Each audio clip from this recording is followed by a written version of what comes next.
I hate boys. Madam, ಏನು? ನಿಮ್ಮನ್ನು follow ಮಾಡೋ ಯೋಗ್ಯತೆ ನನಗಿಲ್ಲ. ನೀವು ತಪ್ಪು ತಿಳ್ಕೊಂಡಿದ್ದೀರಾ. ನಾನು ಫಾಲೋ ಮಾಡ್ತಿರೋದು ನಿಮ್ಮನ್ನಲ್ಲ, ನಿಮ್ಮ ಫ್ರೆಂಡ್ನ.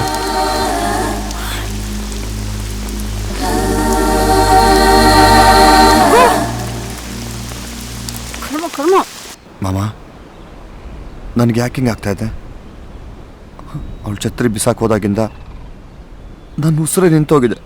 ಅವಳಿಲ್ಲ ಅಂದರೆ ಈ ಊರು, ನಾನು ತುಂಬ ಇಷ್ಟಪಡೋ ಈ ಜಾಗ, ಈ ಮಳೆ ಎಲ್ಲ ಖಾಲಿ ಖಾಲಿ ಅನ್ಸ್ಬಿಡುತ್ತೆ. ಏಯ್, ಬೇಜಾರು ಮಾಡ್ಕೋಬೇಡ ಕಣೋ ಸಂಜು. ನಿನ್ನ ಪ್ರೀತಿ ನನಗೆ ಅರ್ಥ ಆಗುತ್ತೆ ಕಣೋ, ಆದರೆ ಅವಳಿಗೆ ಅರ್ಥ ಆಗ್ತಿಲ್ವೇ? ಅಪ್ಪ, ನಾನು ಎಷ್ಟೋ ಸಿನಿಮಾಗಳಲ್ಲಿ ನೋಡಿದ್ದೀನಿ, ಆದರೆ ಈ ಥರ ಲವ್ನ ಪ್ರಪೋಸ್ ಮಾಡಿದ್ರೆ ಇದೇ ಫಸ್ಟ್ ಟೈಮ್ ಕಣ ನೋಡ್ತಾ ಇರೋದು. ಐ ಲವ್ ಯು ಓಕೆ, ಆದರೆ ಈ ಎರಡು ಯಾಕೆ?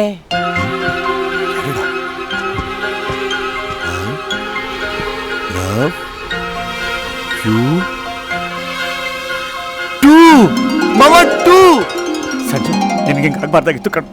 ಎಷ್ಟು ಪ್ರೀತಿಯಿಂದ ಐ ಲವ್ ಯು ಅಂತ ಬರ್ಕಳ್ಸಿದ್ಯಾ, ಆದ್ರೆ ಅದಕ್ಕೆ ಅವಳು ಟೂ ಅಂತ ಬರ್ಕಳ್ಸಿ. ಮಾಮ, ಅದು ಅಲ್ಲ ಮಾಮ. ಮತ್ತೆ ಈ ಟೂನಾ? ಅದು ಇದಕ್ಕಿಂತ ಕೆಟ್ಟದಾಗಿದೆಯಲ್ಲೋ. ಅಯ್ಯೋ, ಅದು ಅಲ್ಲ ಮಾಮ. ಐ ಲವ್ ಯು ಟೂ ಅಂದ್ರೆ ಅವಳು ನನ್ನ ಪ್ರೀತಿಸ್ತಿದ್ದಾಳೆ ಅಂತ ಅರ್ಥ. ಹೌದಾ? ನೀವು ನನಗೆ ತುಂಬಾ ಇಷ್ಟ ಆದ್ರಿ. ಯಾಕೆ?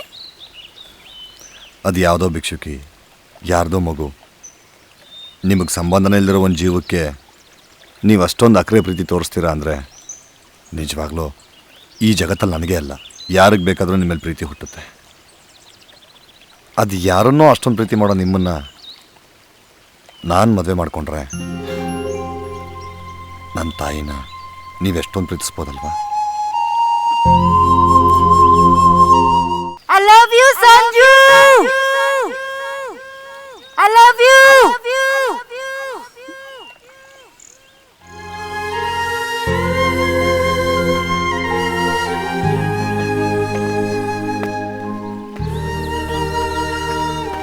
Geetha, I love you. Yes, she is in love with the boy. ತುಂಬಾ ಒಳ್ಳೆ ಹುಡುಗ ಅದಕ್ಕೆ. ಅಣ್ಣ, ನಾವು ಹುಡುಕಿದ್ರು ಅಂತ ಹುಡುಗನ್ನ ಹುಡುಕೋದಕ್ಕಾಗಲ್ಲ. ಬಿಡಿ, ಮದುವೆ ಮಾಡ್ಕೊಳ್ಳಿ. ಅವಳು ಸಂತೋಷನೇ ತಾನೆ ನಮಗೂ ಬೇಕಾಗಿರೋದು. ಆಯ್ತು, ಅವಳ ಸಂತೋಷನೇ ಮುಖ್ಯ. ನಿನಗೆ ಸರಿ ಅನ್ಸಿದ್ರೆ ಓಕೆ. ಕೂಲ್. ಈ ಜಗತ್ತಲ್ಲಿ ಎಷ್ಟೊಂದು ಜನರ ಬದುಕಲ್ಲಿ ಏನೆಲ್ಲ ನಡೆದಿರುತ್ತೆ. ಅವರದನ್ನೆಲ್ಲ ಮುಚ್ಚಿಟ್ಟು ಮೋಸ ಮಾಡ್ತಾ, ಸುಳ್ಳು ಹೇಳ್ತಾ ಜೀವನ ಮಾಡ್ತಾ ಇರ್ತಾರೆ. ಆದರೆ ನೀನು ಹಾಗಲ್ಲ, ನನ್ನ ಹತ್ರ ಸತ್ಯ ಹೇಳಿದ್ಯಾ. You are great. ನಿನ್ನ ಮೇಲೆ ನನಗೆ ಪ್ರೀತಿ ಗೌರವ ಇನ್ನೂ ಜಾಸ್ತಿ ಆಗ್ತಾ ಇದೆ. ಹೌದು ಗೀತಾ, ನಿಜವಾಗ್ಲೂ ಐ ಲವ್ ಯು ಗೀತಾ.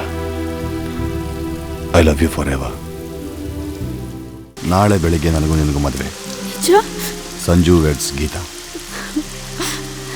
ನಾಳೆ ಬೆಳಿಗ್ಗೆ 10 ಗಂಟೆಗೆ ಗಣೇಶನ ದೇವಸ್ಥಾನದಲ್ಲಿ ಕಾಯ್ತಾ ಇರ್ತೀನಿ. ಬಂದ್ಬಿಡು. I love you Sanju. Love you Geeta. Love you forever. ನಾನು ಮದುವೆ ಮಾಡಿಕೊಂಡ್ರೆ ನನಗೆ ಮಕ್ಕಳಾಗಿ ಎಲ್ಲಿ ನನ್ನ ಪುಟ್ಟಕ್ಕನ ಮೇಲೆ ನನಗೆ ಪ್ರೀತಿ ಕಡಿಮೆ ಆಗ್ಬಿಡುತ್ತೋ ಅಂತ ನಾನು ಮದುವೆನೇ ಮಾಡ್ಕೊಳ್ಳಿಲ್ಲ. ನಮ್ಮ ಪುಟ್ಟಕ್ಕ ನನ್ನ ಇಡೀ ಬದುಕು. ಅವಳು ನನ್ನ ಜೀವ. She is everything to me. ಅವಳಿಗೋಸ್ಕರ ನಾನು ಏನು ಬೇಕಾದರೂ ಮಾಡ್ತೀನಿ ಅದಕ್ಕೆ. ಓಹೋ, ಇಂಜಿನಿಯರು ನೀವೇನಾ? ಹೊಸ ಎಂಟ್ರಿ. ಏನು ಕೊಲೆ ಮಾಡಿ ಬಂದ್ರು? ಪ್ರೀತಿ ಮಾಡಿ. ಅಯ್ಯಪ್ಪ, ಇದು ಅದಕ್ಕಿಂತ ಕೆಟ್ಟದು.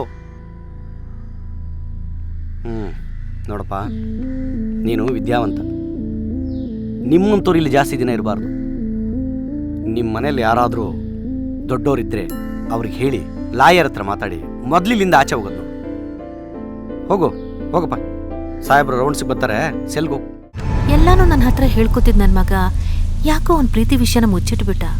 ಸರ್, ದೇಶಕ್ಕೋಸ್ಕರ ಒಬ್ಬ ಯೋಧ ಸಾವಿರಾರು ಜನನ ಸಾಯಿಸಲ್ವಾ ಸರ್? ನನ್ನ ಮಗನು ಒಂದು ಹುಡುಗಿ ಜೀವನಕ್ಕೋಸ್ಕರ ಒಬ್ಬನ ಸಾಯಿಸಿದಾನೆ. ಅವನು ನನಗೆ ಕೊಲೆಗಾರ ಅನ್ಸಲ್ಲ ಸರ್, ಒಬ್ಬ ಯೋಧ ಅನ್ನಿಸ್ತಾನೆ.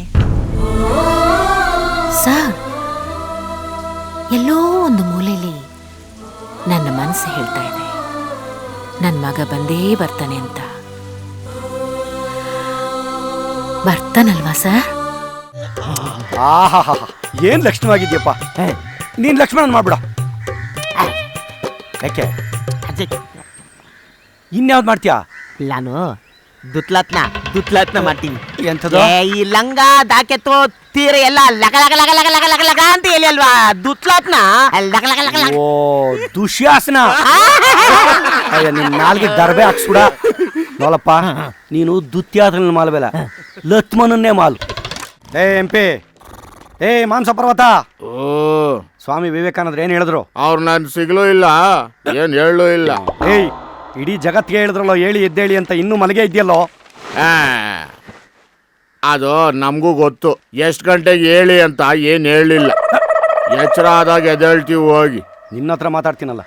ಎಲ್ಗಂಟು ವಿವೇಕಾನಂದ್ರನ್ ಕರ್ಕೊಂಬರಕ್ಕೆ ಬಸ್ಸಲ್ಲಿ ಹೋಗಿ ಲೇಟ್ ಆಗ್ಬಿಡುತ್ತೆ.